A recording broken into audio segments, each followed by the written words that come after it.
Bismillahirrahmanirrahim. Assalamualaikum warahmatullahi wabarakatuh. Selamat pagi anak-anak Miss yang soleh-solehah. Apa kabarnya nih hari ini? Semoga kalian senantiasa diberikan kesehatan oleh Allah Subhanahu wa Ta'ala. Kembali lagi bersama Miss Tami. Di sini Miss akan menjelaskan tentang tematik hidup rukun, subtema 1, pembelajaran 4.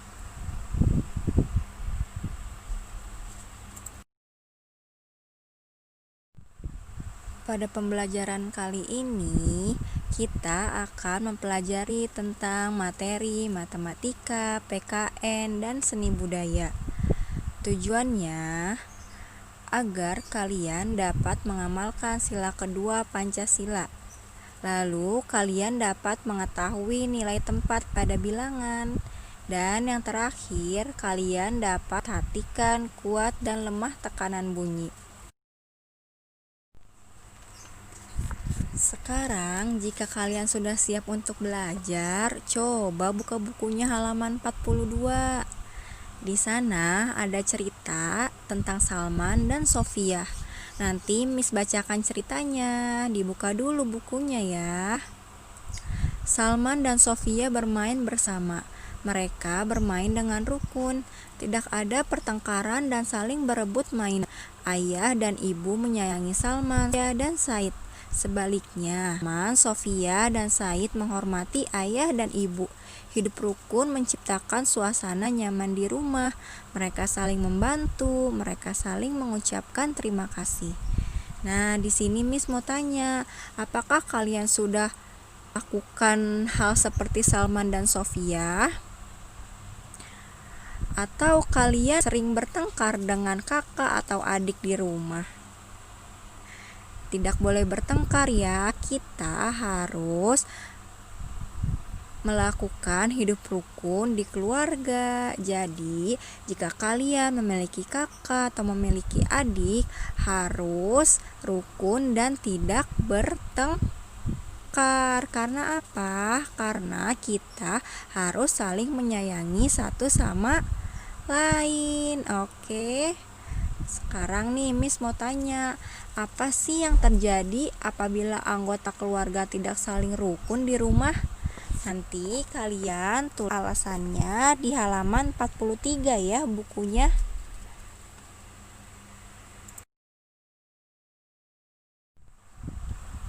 Setelah kalian menuliskan apa yang terjadi jika anggota keluarga tidak saling rukun di rumah, sekarang kita mempelajari tentang nilai tempat. Nih Miss punya cerita, nanti Miss bacakan, kalian simak ya. Sofia membaca buku sudah sampai halaman 21, sedangkan Kak Salman membaca buku sampai halaman 101. Pasti kalian bingung, apa sih nilai tempat? Miss, apa Miss nilai tempat?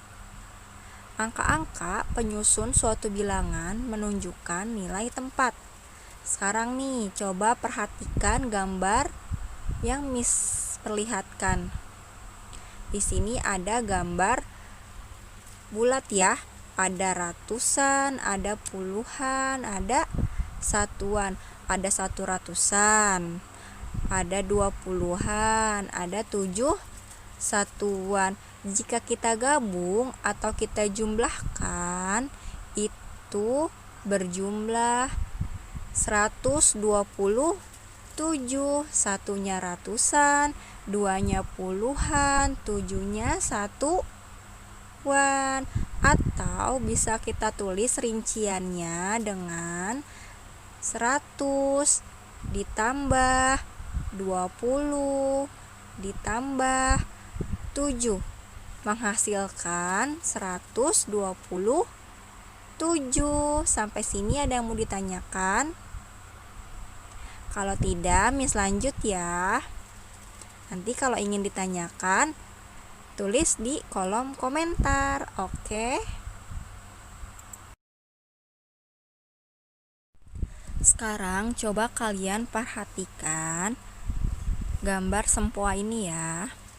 Sempoa ini memiliki 3 batang tegak yang Miss sebut. Yang pertama itu batang R, yang kedua batang P, yang ketiga batang S. Batang R pada sempoa adalah batang ratusan. Batang P pada sempoa disebut batang puluhan. Lalu batang S pada sempoa disebut batang satuan. Jadi yang pertama kita sebut itu adalah ratusan, yang kedua puluhan, yang ketiga satuan. Jadi nilai tempat itu ada 3, yaitu ratus, puluhan, dan satuan. Ya, yang kita pelajari 3, ratusan, puluhan, dan satuan. Coba nih sekarang kalian perhatikan contohnya ya. Ada angka 111 ya. Coba Miss mau tanya, 111 itu ratusannya apa? Ada 1 ratusan. Terus puluhannya ada 1 puluhan juga, Miss. Iya. Terus kalau satuannya ada 1 satuan juga, Miss. Ratusan, 1 puluhan, 1 satuan. Atau bisa kita tulis rinciannya menjadi 100 ditambah 10 ditambah 1 menghasilkan 111 ya. Jadi yang ditulis pertama itu ratusan, yang kedua puluhan, yang ketiga satuan. Sampai sini mengerti? Kalau belum mengerti, tulis di kolom komentar. Oke. Kalau misalnya belum mengerti ya, tulis di kolom komentar ya. Nanti bisa ditanyakan di situ mengenai hal-hal apa saja yang belum mengerti.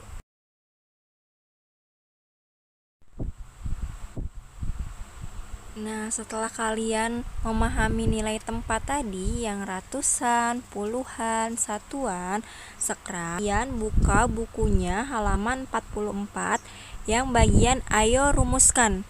Di sini Miss beri contoh 1 ya. Miss bacakan dulu. 8 biji sempoa pada batang ratusan, 4 biji sempoa pada batang puluhan, 1 biji sempoa pada batang satuan. Jadi ada 800-an nih.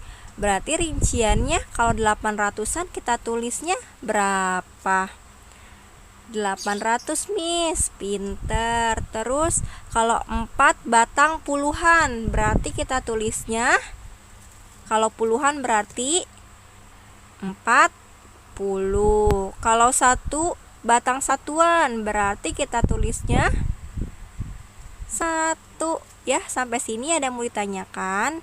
Jadi kalau batang ratusan itu kita tulisnya 100, 200, 300, 400, 500. Nah, tergantung di soalnya. Kalau soalnya 800-an berarti 800. Begitu juga dengan puluhan. Kalau 10 berarti kita tulis 10. Kalau 20 kita tulis 20. Kalau 40-nya 40. Kalau 1 satuan kita tulisnya angka 1. Kalau 2 satuan berarti angka 2. Kalau 3 satuan berarti angka 3. Nah, rinciannya sudah ya, ada 800, 40, dan 1. Sekarang kalau lambang bilangan, kemarin coba ingat-ingat, lambang bilangan itu apa sih? Terus nama bilangan apa sih? Lambang bilangan itu disebut juga sebagai angka. Angka dari 841 kita tulis dengan 8 karena 8 ada di awal itu memiliki nilai ratusan. 4 itu ada di penulisan kedua, berarti kita sebut 4-nya puluhan. Kalau penulisan berarti kita dengan 1 ada ratusan, puluhan, dan satuan. Nah, kalau untuk nama bilangan kemarin apa sih? Kata atau penulis bilangan. Jadi kalau lambang bilangan itu angka dari 840, kalau nama itu tulisan atau kata 140 satu. Nah, dituliskan dengan 810 kata ya. Nanti kalau sudah mengerti, kalian lanjutkan halaman 45-nya ya. Semangat. Setelah mempelajari nilai tempat, maka langkah baiknya kita selalu bersyukur kepada Allah karena berkat nikmatnya kita sampai saat ini masih senantiasa belajar walaupun dari rumah.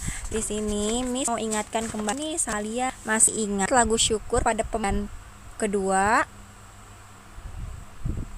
Kalau masih ingat, coba kalian nyanyikan kembali lagu syukur ini menggunakan tepuk tangan, dan kalian juga harus memperhatikan kuat dan lemah bunyi. Ya, masih ingat kan kuat dan lemah bunyi yang kemarin Miss jelaskan? Setelah itu, buka di halaman 49 bagian pendapat tulis sikap yang menunjukkan sikap prasyukur sesuai sila kedua. Kemarin sila kedua itu apa? Kemanusiaan yang adil dan beradab. Sesuai kemanusiaan yang adil dan beradab itu seperti apa sih? Nanti kalian tulis di bukunya di halaman 4. Semangat anak-anak Miss yang sebelum mengakhiri pembelajaran pada hari ini, Min mengingatkan kembali kepada kalian agar senantiasa memberi pertolongan kepada Allah. Pandangan makhluk Allah akan mendatangkan pertolongan Allah untuk diri kita.